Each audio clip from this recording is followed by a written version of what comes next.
का स्वागत है आज की इस वीडियो में। हम आज आपके सामने एक ऐसी घटना लेकर आए हैं, एक ऐसी दरिंदगी है इस घटना में कि आप सोचने पर मजबूर हो जाएंगे। एक पति और पत्नी के रिश्ते को शर्मसार कर देगी ये घटना। मैं सुनाने में बेहद इस घटना को हैरान हो रही हूँ कि क्या कोई पति एक पत्नी के साथ ऐसा कर सकता है। एक पति ने अपने पत्नी के साथ ऐसी दरिंदगी कर दी कि लोगों के दिल दहल गए। जब जब जिसके सामने ये घटना आई वो सोचने पर मजबूर हो गया, क्या पति ऐसा कर सकता है। तो चलिए हम अपनी घटना की शुरुआत कर लेते हैं।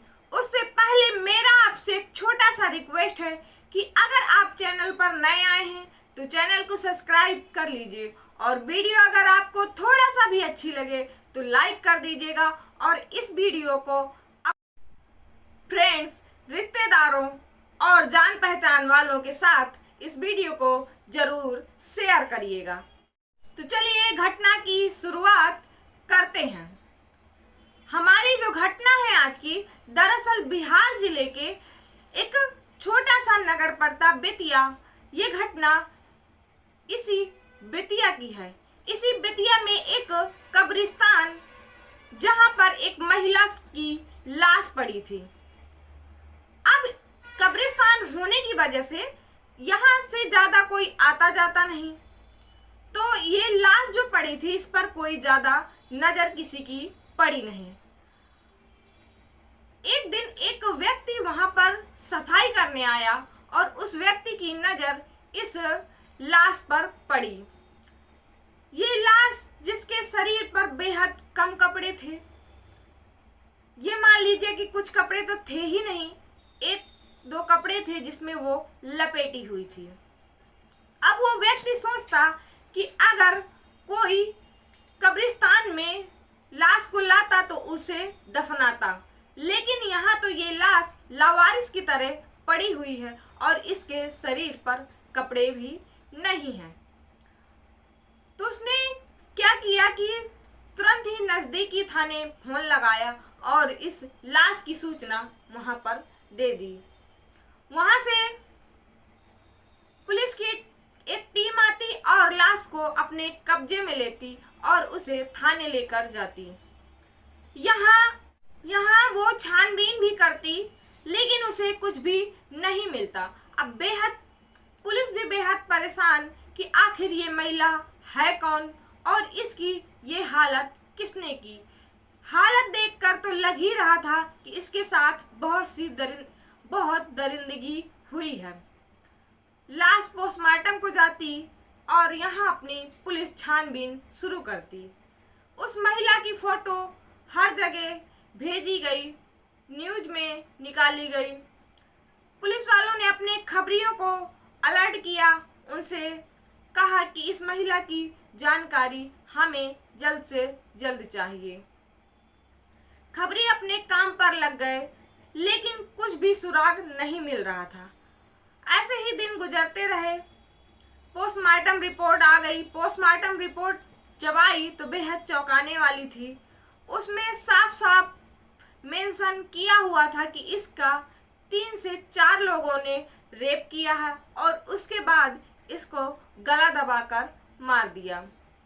अब पुलिस और भी जोरों शोरों से इसकी जानकारी लेने में लग गई, लेकिन फिर भी इनको कोई सुराग नहीं मिला। ऐसे ही दिन गुजरते रहे और एक दिन एक व्यक्ति थाने आया और उसने बताया कि मैं इस महिला को जानता हूँ, लेकिन मेरा नाम गोपनीय रखा जाए। ये महिला नजदीकी गांव की है और आप इसके घर जाके पता कर सकते हैं। उसने गांव का पता दिया और जब पुलिस गांव पहुंची और इसके घर पहुंची और जब इसके बारे में पूछताछ की तो घर वाले कहते हैं कि ये गायब तो है और इसको ढूंढा भी जा रहा है, लेकिन इसका कहीं कुछ पता नहीं चला। पुलिस वाले पूछते कि आखिर ये महिला घर से कब निकली थी। घर वाले बताते कि ये महिला रात को निकली थी और फिर उसके बाद घर वापस नहीं आई। पुलिस बेहद परेशान कि ये महिला रात में निकली, वो भी गांव, जहां गांव में तो औरतों को दिन में भी निकलने की इतनी इजाजत नहीं होती। जब वो घर वाले से पूछते हैं उसके बाद बाहर जाते हैं, और यहाँ तो रात को ये महिला अकेले कहाँ चली गई थी। पूछताछ करते उसके बाद पुलिस को वहां से कोई ज्यादा जानकारी नहीं मिलती, और फिर एक दिन एक खबरी पुलिस के पास आया और उसने एक खबर दी। उसने बताया कि ये जो महिला है इसका नाम रीना है और इसका जो पति है वो बाहर रहता है।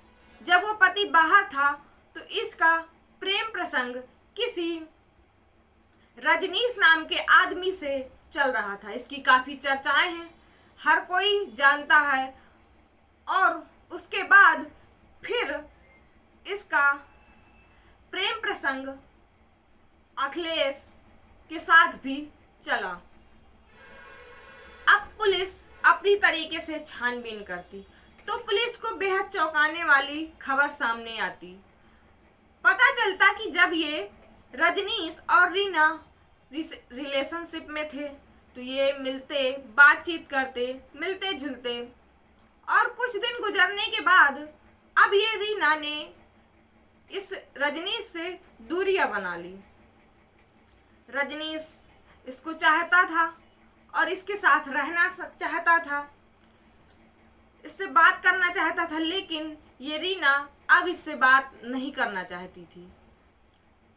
अब इसका मन इस रजनीश से भर चुका था। अब ये इससे दूरी बना रही थी, लेकिन रजनीश इसके नजदीक ही आता जा रहा था, इसे परेशान करता, इसे बात करने की कोशिश करता, लेकिन ये दूरियां बढ़ाती चली गई।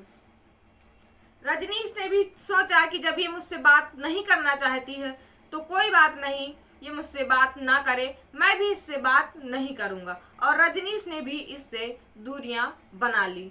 उसके बाद कुछ दिनों बाद इसकी मुलाकात एक अखिलेश नाम की व्यक्ति से हुई। अब ये अखिलेश से प्यार करने लगी। अब इससे मिलना जुलना इसका चालू हो गया, इससे बात करने लगी। इस बात की खबर रजनीश को लगी, लेकिन रजनीश को इससे, रीना से नफरत सी हो गई कि अभी ये मुझसे प्यार करती थी, अब ये अखिलेश से करने लगी। यह औरत ठीक नहीं है और इससे जितना ही दूर रहे उतना ही ठीक है। तो इस रजनीश ने रीना से बेहद दूरियां बना ली, और इसी में रजनीश की मुलाकात एक प्रीति नाम की लड़की से हुई। अब ये उससे बात करने लगा, लेकिन इसकी खबर जब रीना को लगी तो इसे बहुत बुरा लगा। इसने रजनीश को धमकाया भी, डराया भी और उससे लड़ाई झगड़ा भी किया।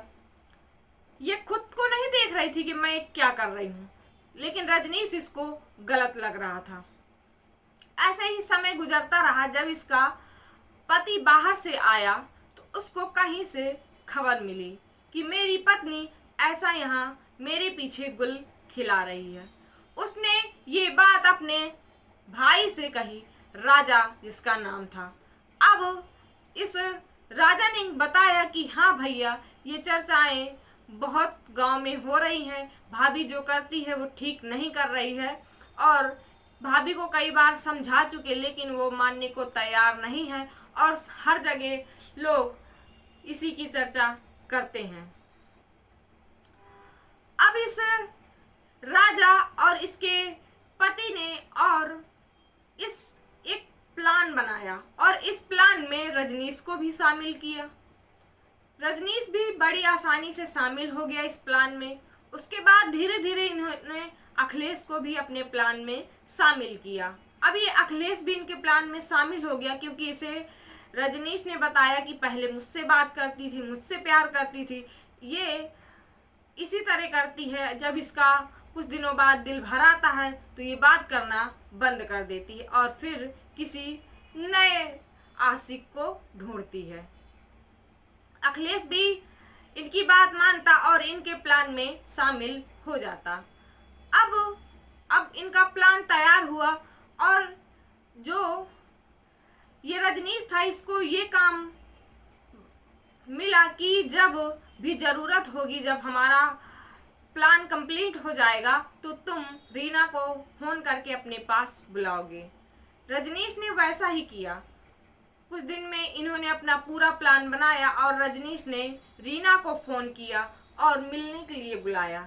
रीना से कहा कि तुम मेरे पास आ जाओ, मुझे तुमसे मिलना है।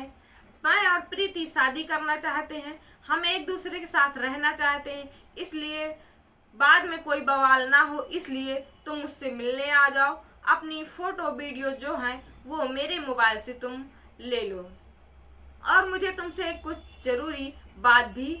जिससे रीना आधी रात को इससे रजनीश से मिलने घर से निकली और निकलने के बाद इसकी बताए हुए जगह पर वो पहुंची। जब वो पहुंची तो उसने क्या देखा कि वहाँ रजनीश तो है ही और वहाँ उसका पति और उसका देवर और जिससे वो प्यार करती है अखिलेश, उसका प्रेमी, वो भी है।